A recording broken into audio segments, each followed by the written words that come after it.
میرے محترم بزرگوں اور معزز سامعین کرام اور حاضرین جمعہ،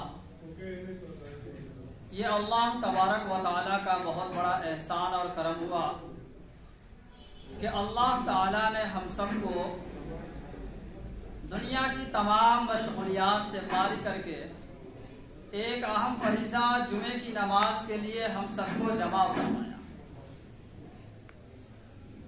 میرے محترم بزرگوں اور دوستوں، اللہ تبارک و تعالیٰ قرآن میں فرماتے ہیں کہ اللہ تعالیٰ جب ناراض ہوتے ہیں تو اللہ تعالیٰ 4 طریقے سے اپنے بندوں پر عذاب نازل فرماتے ہیں۔ جب اللہ غضب ہوتا ہے، اللہ تعالیٰ ناراض ہوتے ہیں تو اپنے بندوں پر 4 طریقے سے عذاب فرماتے ہیں۔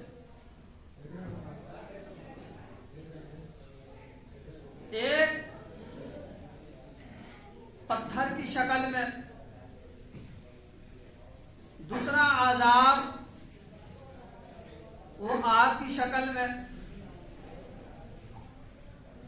تیسرا جو عذاب نازل فرماتے ہیں وہ زلزلے کی شکل میں، اور چوتھا جو عذاب نازل فرماتے ہیں وہ پانی کی شکل۔ جو ذات بارش برسانے پر قدرت رکھتا ہے وہ پتھر بھی برساتا ہے، جو بارش برسانے پر قدرت رکھتا ہے وہ آگ بھی برساتا ہے۔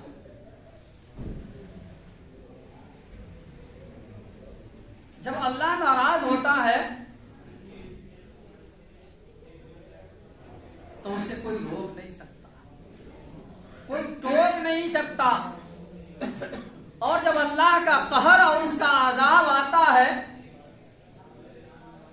جس خطے کے اندر یا جس ملک کے اندر پھر کوئی اسے بچا نہیں سکتا ہے۔ اللہ کی مرضی ہے، وہ جہاں چاہے اپنے عذاب کو نازل فرماتا ہے۔ اللہ فرماتے ہیں قرآن کے اندر 20ویں پارے کے اندر فرماتے ہیں کہ جب میں ناراض ہوتا ہوں تو 4 طریقے سے میں عذاب نازل کرتا ہوں۔ اس لیے اللہ تبارک و تعالیٰ قرآن کریم کے اندر فرماتے ہیں کہ اذا زلزلت الارض زلزالها واخرجت الارض اثقالها وقال الانسان ما لها، کہ جس دن یہ زمین کو ہلا دیا جائے گا، جس دن یہ زمین تھرا جائے گی، اور جو چیز اس زمین کے اندر ہے زیورات یا خزانہ، یہ اپنے اندر سے باہر کو اگل دے گی، اور یہ پہاڑ جو ریزہ ریزہ ہو جائے گا۔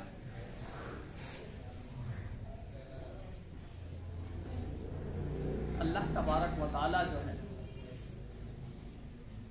جب یہ باتیں اللہ کے رسول صلی اللہ علیہ وسلم فرما رہے تھے صحابہ کرام کہ اللہ تبارک و تعالی جب ناراض ہوتے ہیں تو 4 طریقے سے عذاب نازل فرماتے ہیں، تو یہ اللہ کے رسول بتلا رہے ہیں صحابہ کرام سے اور رو بھی رہے ہیں۔ اتنے میں ایک صحابی چھوٹے چھوٹے قدم رکھتے ہوئے آپ صلی اللہ علیہ وسلم کے پاس آ رہے ہیں، اور وہ صحابی حضرت عبداللہ ابن مسعود رضی اللہ تعالیٰ عنہ ہے۔ آپ آئے اور آپ کے پاؤں مبارک کو پکڑ کر کے فرماتے ہیں کہ اللہ آپ رو رہے ہیں، اللہ کے رسول آپ رو رہے ہیں، اور آپ یہ فرما رہے ہیں کہ جب اللہ ناراض ہوتا ہے تو 4 طریقے سے اپنے بندوں پر عذاب نازل فرماتے ہیں۔ تو حضرت عبداللہ ابن مسعود نے فرمایا کہ اللہ کے رسول، جو ذات عذاب دینے پر قادر ہے تو وہ ذات جو ہے عذاب کو ختم کرنے پر بھی قادر ہے۔ اللہ سے پوچھے کہ جب اللہ ناراض ہوتا ہے تو جب عذاب فرماتے ہیں تو اللہ سے پوچھے کہ اللہ راضی کیسے ہوتا ہے؟ کیونکہ ہم سب اگر ناراض ہوتے ہیں گھر کے اندر یا یوں ہی تو بہت سارے لوگ مناتے ہیں. کوئی ادھر سے ہاتھ پکڑیں گے, کوئی ادھر سے ہاتھ پکڑیں گے, کوئی نہ کوئی منانے والا ضرور ہوتا ہے نا. تو اللہ جب ناراض ہوتا ہے تو اس کے ان کی ماننے کی شرط اور ان کا طریقہ کیا ہے؟ حضرت عبداللہ بن مسعود نے فرمایا کہ اللہ کے رسول آپ پوچھ لیں, اللہ سے معلوم کرے آخر وہ چیز کیا ہے جس کی وجہ سے اللہ راضی ہوتے ہیں. اللہ کے رسول صلی اللہ علیہ وسلم تھوڑی دیر خاموش رہے. تھوڑی دیر کے بعد یہ فرماتے ہیں, اللہ کے رسول صلی اللہ علیہ وسلم کے چہرے پر ہلکی مسکراہٹ اور آپ نے فرمایا کہ جب اللہ تبارک و تعالی جب ناراض ہوتے ہیں تو وہ ایک عمل سے مان جاتے ہیں. کتنے عملوں سے؟ ایک عمل سے مان جاتے ہیں. عذاب کتنے؟ 4 طریقے کے. جب اللہ ناراض ہوتے ہیں تو عذاب 4 طریقے سے نازل فرماتے ہیں اور اللہ تبارک و تعالی فرماتے ہیں کہ اگر تم ایک عمل کر لو میں اس سے راضی ہو جاؤں. کریں گے آپ لوگ انشاءاللہ؟ اس میں چھوٹے بچے بھی کر لیتے ہیں تو بڑے اپنے آپ ہی کر لیں. چھوٹے اگر کر لے تو اور بہتر. اور وہ عمل یہ ہے کہ اگر چھوٹا بچہ ایک مرتبہ اگر سورہ فاتحہ پڑھتا ہے تو اللہ تبارک و تعالی فرماتے ہیں کہ میں اس قوم سے 40 سال تک جو ہے کہ میں عذاب کو ٹال دیتا ہوں. ایک چھوٹا بچہ اگر سورہ فاتحہ پڑھتا ہے تو اللہ فرماتے ہیں کہ میں ان عذابوں کو ایک مرتبہ سے سورہ فاتحہ پڑھنے سے میں 40 سال تک اس عذاب کو ٹال دیتا ہوں, یعنی میں راضی ہو جاتا ہوں. اب اسے اندازہ لگائیے کہ بچے ایک مرتبہ پڑھیں گے اور ہم لوگ اگر ایک مرتبہ پڑھ لیں تو اللہ تعالی عذاب کو نازل ٹال سکتے ہیں کہ نہیں ٹال سکتے ہیں؟ کیونکہ اللہ تعالی اپنے کلام میں جھوٹا نہیں ہو سکتا. ہماری زبان جھوٹی ہو سکتی ہے, ہمارا کلام جھوٹا ہو سکتا ہے, لیکن رب کا کلام کبھی جھوٹا نہیں ہو سکتا. اب اسے اندازہ لگائیے کہ جو ایک مرتبہ پڑھ لیا اللہ تعالیٰ 4 عذابوں کو ٹال دیتے ہیں. اب اس علماء کرام اور حفاظ کرام کا مقام اور مرتبہ کیا ہوگا جو قرآن کریم کو اپنے سینے میں سجا کر کے چلتے ہیں اور جو اپنے روزمرہ جو ہے کہ قرآن کی تلاوت کرتے ہیں, اس کا مقام اور مرتبہ کیا ہوگا. اس لیے ہم اپنے علماء اور حفاظ کرام کی قدر کرنے والے بنے اور قرآن سے محبت کرنے والے بنے. روزمرہ قرآن کی تلاوت ہو, لیکن ہمارا قرآن تو اس وقت کھلتا ہے کہ جب ہمارے گھر میں کبھی موت آ جائے.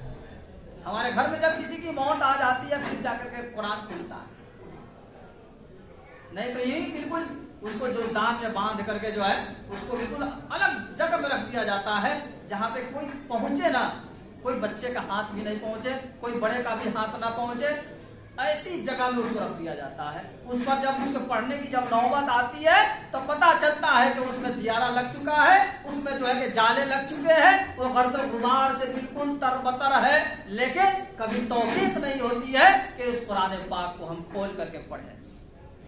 یہ قرآن پڑھنے کے لیے ہے, گھروں میں سجانے کے لیے نہیں ہے, تاکوں میں رکھنے کے لیے نہیں ہے. میرے بھائی, اگر آپ کے پاس وقت نہیں ہے کم سے کم 2 آیت تو پڑھ سکتے ہیں, 1 صفحہ تو پڑھ سکتے ہیں, 1 پارے تو پڑھ سکتے ہیں. اور یہ قرآن کا پڑھنا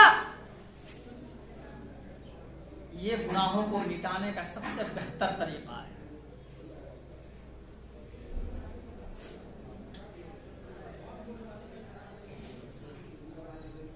مولانا ابو القاسم نانوتوی رحمت اللہ علیہ، دوپہر کا وقت ہے، آپ قیلولہ فرما رہے تھے، آپ کے خواب میں اللہ کے رسول صلی اللہ علیہ وسلم تشریف لائے اور کہا کہ ابو القاسم تم سو رہے ہو، تمہارے محلے میں ایک جنازہ ہے، اس کا جنازہ جا کر کے پڑھاؤ۔ حضرت مولانا قاسم نانوتوی رحمت اللہ علیہ فوراً اٹھے اور وضو کرنے کے بعد دوڑنا شروع کر دیے اس جنازے کے لیے۔ اور وہ جنازہ ایک ایسے آدمی کا جنازہ تھا، بالکل جاہل، جس کا کچھ نہیں تھا اس بستی کے اندر۔ حضرت مولانا قاسم نانوتوی رحمت اللہ علیہ گئے، وہاں جانے کے بعد میں کچھ لوگ وضو کر رہے ہیں، جنازے کی تیاری کر رہے ہیں۔ وہاں پہنچنے کے بعد میں مولانا قاسم نانوتوی رحمت اللہ علیہ فرماتے ہیں کہ جو ہے گئی لوگوں رک جاؤ، اس کی نماز جنازہ میں پڑھاؤں گا، میں خود نہیں آیا ہوں بلکہ اللہ کے رسول صلی اللہ علیہ وسلم نے مجھے بھیجے۔ چنانچہ جنازہ پڑھائے۔ جنازہ پڑھانے کے بعد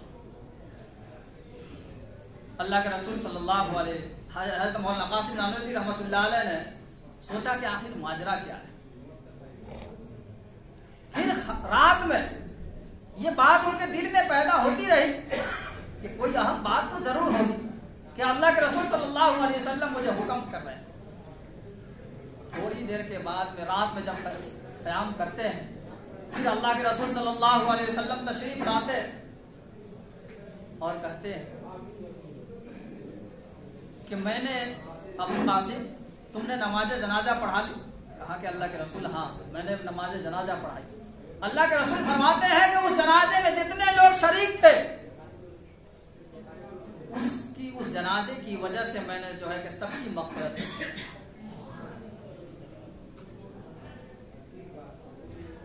تو اللہ کے مولانا قاسم نانوتوی رحمت اللہ علیہ نے فرمایا کہ آخر حضرت اللہ کے رسول یہ ماجرا کیا؟ کہا کہ تم اس کی بیوی کے پاس جاؤ، اس کی بیوی بیوہ ہو چکی ہے، اس سے پوچھو کہ کیا عمل تھا اس آدمی کے اندر۔ تو مولانا قاسم نانوتوی رحمت اللہ علیہ گئے اور کہا، پردے کا خیال رکھتے ہوئے کہا کہ کیا عمل تھا اس کے اندر، کیا کرتے تھے؟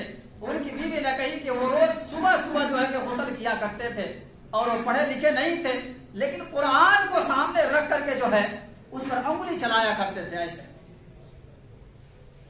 جب صفحہ مکمل ہو جاتا تو میں ان سے کہتی تھی کیا یہ صفحہ مکمل ہو گیا؟ کہا کہ مجھے پڑھنا تو نہیں آتا ہے لیکن قرآن سے اتنا محبت ہے مجھے کہ میں روز مرہ جو ہے کہ اس کو دیکھتا ہوں اور اس کو جو ہے کہ انگلی چلاتا ہوں اور صفحہ الٹتا رہتا ہوں۔ یہی ان کے اندر عمل تھا۔ اللہ تبارک و تعالیٰ نے فرمایا کہ یہ عمل جو ہے نا اس کو جنت میں داخلہ کرنا۔ تو قرآن کا پڑھنا اور قرآن سے محبت کرنا بھی عبادت۔ آج جو ترکی کے اندر ہر آدمی جانتے ہیں کیونکہ سوشل میڈیا کا وقت ہے، ایک ایک منٹ کی خبر ہم سب کو موصول ہوتا رہتا ہے۔ آج حالات دیکھیں ہمارے ترکی کے اندر، آج ہمارے دلوں میں یہ بات آتی ہے کہ آج ترکی کے اندر جو زلزلہ آیا ہے یہ ان کے اعمال کی وجہ سے ہے۔ میرے محترم ایسا نہیں ہے، یہ اللہ کا قہر، جہاں چاہے وہاں اللہ بھیج سکتا ہے۔ اللہ تو نیک لوگوں پر بھی جو ہے اپنا عذاب بھیجتے ہیں، بھیجتے کہ نہیں بھیجتے؟ تو یہ وہم و گمان میں نہیں لانا چاہیے کہ وہاں کے لوگوں کے اعمال تھے اسی لیے وہاں زلزلہ آیا، نہیں، یہ اللہ کی مرضی ہے، وہ جہاں چاہے وہاں بھیج سکتے ہیں۔ آج دیکھیے ترکی کے اندر کتنے لوگ جو ہے اس دنیا سے جا چکے، کتنی بلڈنگیں جو کل بازار کی شکل میں سجی ہوئی تھی آج وہ کھنڈرات میں منتقل ہو چکا ہے۔ آج دیکھتے ہوں گے آپ ٹی وی پر، آپ موبائلوں میں دیکھتے ہوں گے کہ کیسے وہاں بچے بلک رہے ہیں، کوئی چھتوں میں دب کر کے جو ہے کہ جان دے رہا ہے، کوئی جو ہے کہ بالکل مٹی میں دبا ہوا ہے۔ آخر اللہ نے یہ زلزلہ کیوں بھیجا؟ اس میں ہمیں اور آپ کو اس سے سبقت کرنا ہے، ہمیں اور آپ کو اس کی تیاری کرنی ہے۔ روزمرہ ہم دیکھتے ہیں، اس سے قبل جو ہے اسی ملک نیپال کے اندر یہ زلزلہ آیا تھا، کتنے نقصانات ہوئے تھے، اور اسی ترکی نے